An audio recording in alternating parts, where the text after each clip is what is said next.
Za konec pa smo prihranili še prispevek o manualni medicini.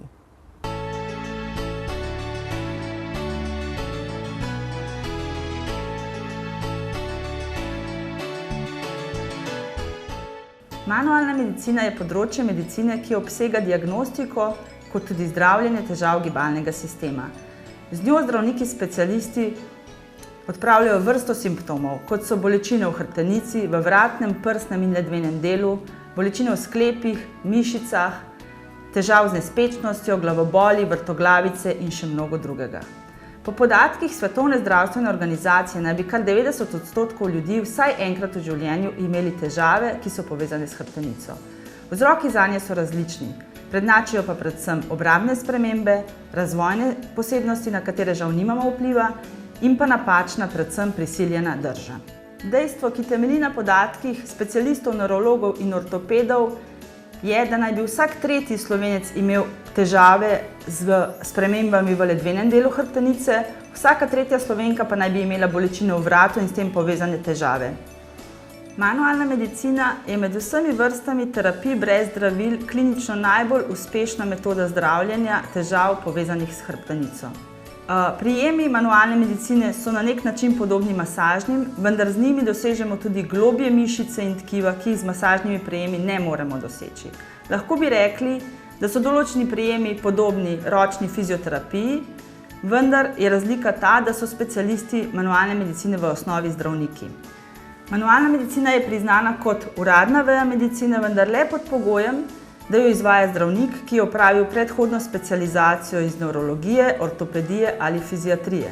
Veliko ljudi jo še vedno zamenjuje za kiropraktiko, ki ima bolj direktne prijeme, bolj grobe prijeme, največja razlika pa je ta, da kiropraktiki niso zdravniki.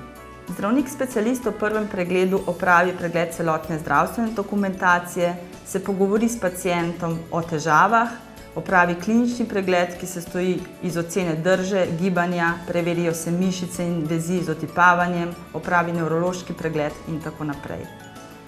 Po končanem pregledu se zdravnik odloči za zdravljenje oziroma pacienta pošlje na dodatne preiskave.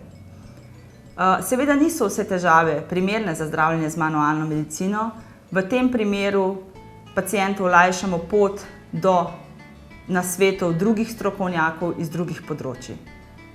V podjetju Mogi smo prvi s pomočjo dr. Zmaga Turka iz Splošne bolnišnice Maribor povabili k sodelovanju specialista manualne medicine, da bi te tehnike predstavil slovenski strokovni in širši javnosti. Tako smo prvega zdravnika v našem podjetju zaposlili pred 22 leti. Naši zdravniki prihajajo iz Rusije oziroma Belorusije, kjer so tudi najbolj napredni centri za manualno medicino v svetu. Odprli smo prvo ordinacijo v Ljubljani, tej je čez nekaj let sledil Maribor. Ljudje so k nam prihajali z vseh koncev Slovenije.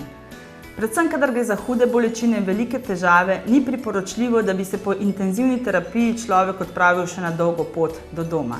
Zato smo naše storitve približali tudi drugim in odprli še ordinaciji v Novi Gorici in v Murski Soboti. Nazadnje smo se pred 2 letoma razširili tudi na obalo v Koper. Naši zdravniki v ordinacijah Mogi zdravijo paciente vseh starosti, tudi otroke z idiopatsko skoliozo prve in druge stopnje. Največ pacientov je starih med 45 in 65 leti. Želimo si, da bi bilo drugače. Namreč ljudje imajo veliko težav že več let, tudi več kot 10 let. Te težave so zastarane in zdravljenje je bistveno bolj težko in zahteva dalj časa. Veliko je prisiljene drže, predvsem pri mlajših moških opažamo veliko športnih poškodb. Dejansko so v modi ekstremni športi in pretiravanje z njimi. To pretiravanje nas vodi v poškodbe skeleta, mišic, predvsem pa tudi vodi v prezgodnjo obrabo hrustanca.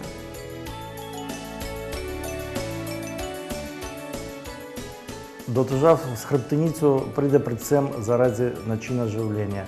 To je sedeči položaj, avto, računalnik, različni športi, dvigovanje teži in potem pride do zategnjenosti mišic in drugih težav.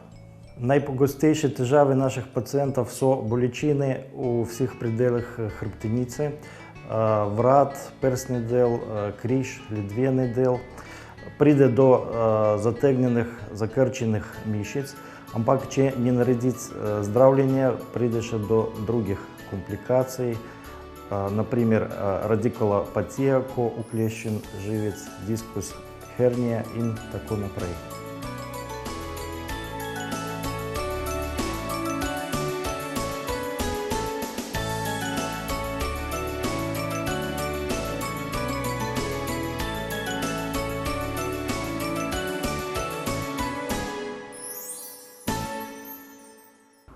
Več o manualni medicini pa si lahko preberete tudi v aprilski reviji Bogastvo zdravja, v kateri najdete tudi veliko drugih vsebin, kot so alergije na pršice, nevarna parodontoza, spomladanska prehladna obolenja pri otrocih, pomen magnezija za naše zdravje in še marsikaj drugega.